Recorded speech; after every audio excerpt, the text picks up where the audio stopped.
Party join किया था और तब से अभी तक पार्टी में मैं निष्ठा के साथ लगा हूँ।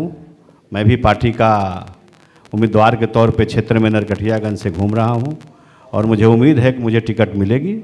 अगर नहीं मिलेगा तो भी मैं आपके चैनल के माध्यम से कह रहा हूँ चुनाव लड़ूंगा। नहीं मिलेगा तब तो 1 सीट पर लड़िएगा, और नहीं मिलेगा तो कितना सीट पर लड़िएगा ये बताइए। अब तो उस समय आएगा तब बताएंगे ना, अभी पहले कैसे बोल रहे हैं कि कितने सीट पर लड़ेंगे।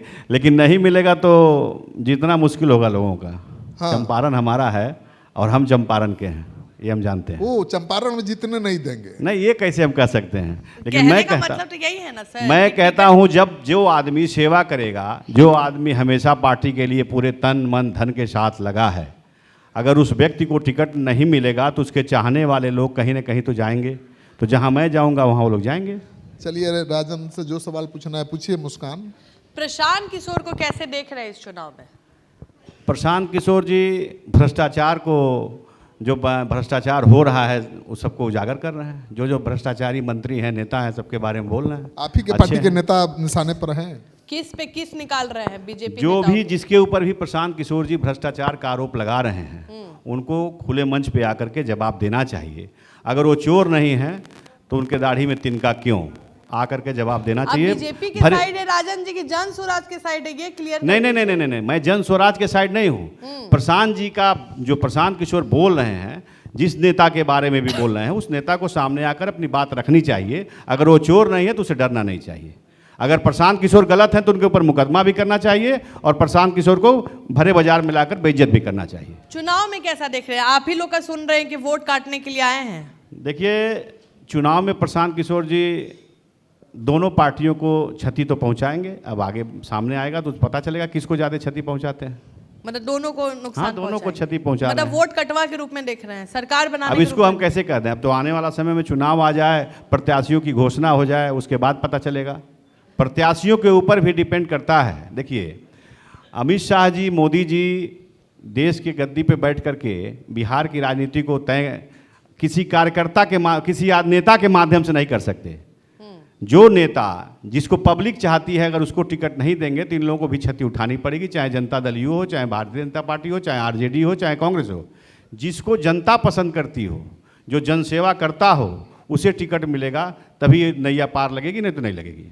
अब देवेंद्र दुबे के साथ थे, विधायक थे ना? ऐसा नहीं है, देवेंद्र दुबे मेरे मित्र थे। अच्छा, हाँ, मित्र थे। ऐसा नहीं है कि मैं उनके साथ था, वो मेरे मित्र थे। और मेरा ननिहाल है चंपारण में, और मेरे ननिहाल के गांव के बगल में उनका गाँव। देवेंद्र दुबे कैसे आदमी थे? वो तो बाहुबली ही थे, कुख्यात थे।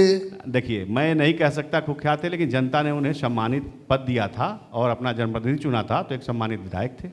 विधायक तो थे लेकिन बाहुबली थे, खतरनाक थे, ये तो परसेप्शन था ही। अब 90 का दशक, अगर अपने लोगों का, अपने समाज का रक्षा करना हो, गरीबों का मदद करना हो, गरीबों की रक्षा करनी हो, तो कुछ ना कुछ तो करना पड़ता था लोगों को। वो 90 के दशक में अपनी इज्जत प्रतिष्ठा बचाने के लिए सरकार को बाहुबली बनना पड़ा। सरकार नहीं नहीं नहीं, मैं बाहुबली नहीं हूँ। अरे बाहुबली तो नहीं, है। नहीं, नहीं, नहीं, नहीं। आपसे बड़ा बाहुबली कौन है? हनुमान जी हैं, बजरंग बली। ठीक है, बजरंग बली से बड़ा राजन से बाहुबली कौन है? नहीं नहीं नहीं, सबसे बड़े बाहुबली तो बजरंग बली हैं। और बाहुबली का अर्थ समझ लीजिए। बाहुबली का अर्थ ये होता है कि जो अपना सर्वस्व गरीब गुरबा के लिए अपना न्यौछावर कर दे, अपनी पूरा जितना उसके पास, जो भी कुछ उसके पास है, यहाँ तक कि जरूरत पड़ने पर अपने वस्त्र को भी दान कर दे, उसे बाहुबली कहते हैं। बड़ा किसी को लूट लेना, किसी का कोई चीज छीन लेना, ये बाहुबली का अर्थ तो साधु जैसा भाषण दे रहे हैं। साधु, मेरे बारे में पता करिए। लेकिन आप पर आरोप तो बहुत गंभीर है। मेरे बारे में श्रीकांत जी आप पता कीजिएगा, मैंने कभी किसी को आज तक सताया नहीं हूँ। इसीलिए आज इतने 2000 में एमएलए बना था, उस समय मेरी उम्र बहुत कम थी, लेकिन आज भी जनता के बीच में उतना ही प्यार है, उतना ही दुलार है, उतना ही सम्मान है। आज भी मेरे दरवाजे पे आइएगा तो मेरे दरवाजे पर 100-200 लोग सुबह 8 बजे तक बैठे मिल जाएंगे आपको। नहीं, सताए नहीं होंगे, मैं नहीं करूँगा सताया है, टपकाया जरूर होगा। नहीं नहीं नहीं, ये सब गलत बातें हैं। और कोर्ट से बाइज्जत मैं बरी हूँ।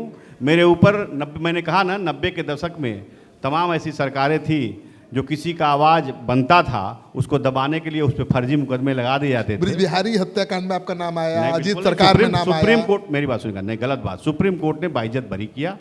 ऐसा नहीं है, अगर मैं दोषी होता तो मुझे कौन फंसाया था ये पूछ रहा हूं मैं। सरकार फंसाती थी। सरकार अपने किए हुए कृत्यों को छिपाने के लिए सरकार ऐसे लोगों को फंसाती थी जो लोग थोड़े से समाज को लेकर मुखर रहते थे। तो आपको बाहुबली सरकार ने बना दिया। बिल्कुल सरकार ही बनाती है, सरकार और पुलिस दो लोग बनाते हैं। ये लोग मोहरा हैं, नेताओं के मोहरा बन जाते हैं और पुलिस के द्वारा वो फंसा दिया। राजन जी, मेरा सवाल है, आपको जनता प्यार करती है और आपके क्षेत्र में आप लोकप्रिय है, इसमें कोई डाउट नहीं है। और एक तरफ से बाहुबली राजन तिवारी के नाम से जानते हैं लोग, और इसमें कोई खराब नहीं है, लोग प्यार करते हैं। ऐसे अनंत सिंह, मुझे कोई गुरेज नहीं, देखिए मुझे कोई गुरेज नहीं है। कोई बाहुबली कहे, जनबली कहे, कुछ भी कहे, जनता मुझे जिस रूप में देखना चाहती है मैं जनता के बीच में उसी रूप में जाता हूं। और उसमें बाहुबली कहे, जनबली कहे, ताकतवर कहे, माफिया कहे, कोई गुरेज नहीं। कहते रहे, कहने वाले कहते रहे। देखिए मेरी बात, हाँ। देखो कहने वाले कहते रहे। कुत्ता भौंकेगा तो हाथी चलना थोड़ी ना छोड़ देगा। मैं अपने काम को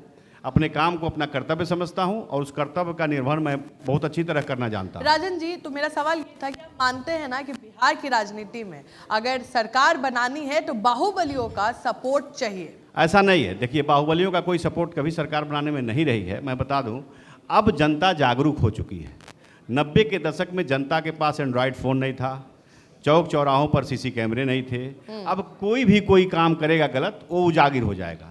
सबसे बड़ी चीज़ है कि जनता के बीच में रहकर, देखिए नीतीश कुमार जी की सरकार 2005 में आई, भ्रष्टाचार के खिलाफ, अपराध के खिलाफ, भय के खिलाफ। 2005 से 2010 तक जो नीतीश कुमार जी ने सरकार चलाया, वो ऐसा सरकार उस तरह पूरे हिंदुस्तान में कहीं की सरकारें नहीं चली। लेकिन 2010 के बाद नीतीश कुमार जी के पास दो चार ऐसे लोग आ गए जिससे वो घिर गए और नीतीश कुमार जी को भ्रष्टाचार में लिप्त कर दिया। नीतीश कुमार जी को मैं चोर नहीं कहता, बेईमान नहीं कहता। नीतीश कुमार से ईमानदार इस देश में कोई नेता नहीं है। लेकिन नीतीश कुमार के साथ रहने वाले, कौन है वो? मैंने नाम नहीं बताऊंगा, मैं जान जाएगी दुनिया। वैसे लोग जो भ्रष्टाचार को बढ़ावा दे रहे हैं। देखिए ऐसे ऐसे मंत्री हैं जिनके नुमाइंदे, एक चीफ इंजीनियर के यहाँ करोड़ों पकड़ा जाता है। जब चीफ इंजीनियर के यहाँ करोड़ों पकड़े जाते हैं तो नेता के घर कितना पकड़ा जाएगा? लेकिन सैया, मेरी बात सुनिएगा, सैया भय कोतवाल अब डर काहे को। जब ऊपर में सरकार बैठी हो तो नीचे जांच कौन करेगा? मेरी ही सरकार है। मैं अपनी सरकार पे आक्षेप कर रहा हूँ, इसलिए कर रहा हूँ कि अब मैं ज़्यादा बोलना नहीं चाहता। भ्रष्टाचार को जनता को उजागर करना चाहिए और जनता को खुले मंच पर आकर के पूछना चाहिए कि आपके पास ये हैसियत, ये ताकत कहाँ से आई।